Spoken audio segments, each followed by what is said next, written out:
পর্যটকদের মাঝে বেশ ইতিবাচক সাড়া ফেলেছে। প্রকৃত অর্থে আমাদের মনখালি কক্সবাজার অফ সুইজারল্যান্ড এই নামটির সাথে যায়।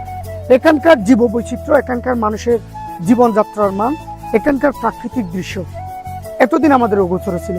দীর্ঘ 2 কিলোমিটারের বেশি জায়গা জুড়ে আমাদের এই সবুজের বিস্তীর্ণ মাঠ, একই সাথে সারি সারি ঝাউয়ের বাগান, পশ্চিমের নীল জলরাশি, পূর্বে সবুজ ঘেরা পাহাড়, আর বিশ্বের দীর্ঘতম সমুদ্র সৈকতের পাশ দিয়ে বয়ে গেছে মেরিন ড্রাইভ সড়ক। তার সাথে কিন্তু আমাদের এখানে আমাদের ঐতিহ্যবাহী মনখালি খাল, মনখালের প্রাকৃতিক সৌন্দর্যে একটি অনন্য দৃশ্যপট স্থাপন করেছে। প্রকৃত অর্থে আমরা যদি খেয়াল করি, সেক্ষেত্রে পর্যটকেরা কাটোয়ারটেকের পর থেকে কিন্তু দক্ষিণে আসতেছে না। দক্ষিণে আসলেও সচরাচর তারা কিন্তু সাবরান 0 পয়েন্টের দিকে যায়।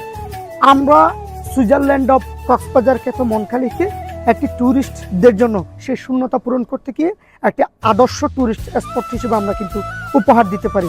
যদি আমাদের সঠিক পরিকল্পনা, সরকারি বেসরকারি সহযোগিতা থাকে, সেক্ষেত্রে আমরা মনখালিকে পর্যটন খাতে কেবল শুধু স্থানীয় পর্যায়ে নয়, আমরা জাতীয় পর্যায়েও একটা অবদান রাখতে পারবো বলে আমরা আশা রাখছি।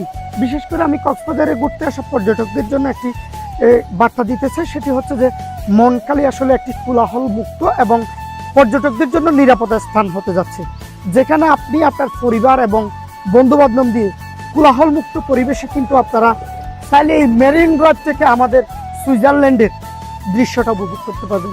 বিকেলবেলায় যে ট্যুরিস্ট জিপগুলো আছে, আমি বিশেষ করে ওনাদের প্রতি একটা বার্তা দিতে চাই, আপনারা যদি এই জায়গায় আসেন, সেক্ষেত্রে আমাদের মনখালির যে আসলে প্রাকৃতিক সৌন্দর্যতা আছে, সেটি কিন্তু আপনারা নিরলসভাবে একান্ত মনে সেক্ষেত্রে আপনারা উপভোগ করতে পারবেন। প্রকৃততে আমাদের মনখালি খুবই সুন্দর। এখানকার মানুষের আতিথ্যপরায়ণ, এখানকার মানুষের সুন্দর আচার ব্যবহার আপনাকে, আমাদের পর্যটকদের কিন্তু অবাক করবে। সকলের কল্যাণ কামনা করে মনখালিতে আসার জন্য আমন্ত্রণ জানাচ্ছি।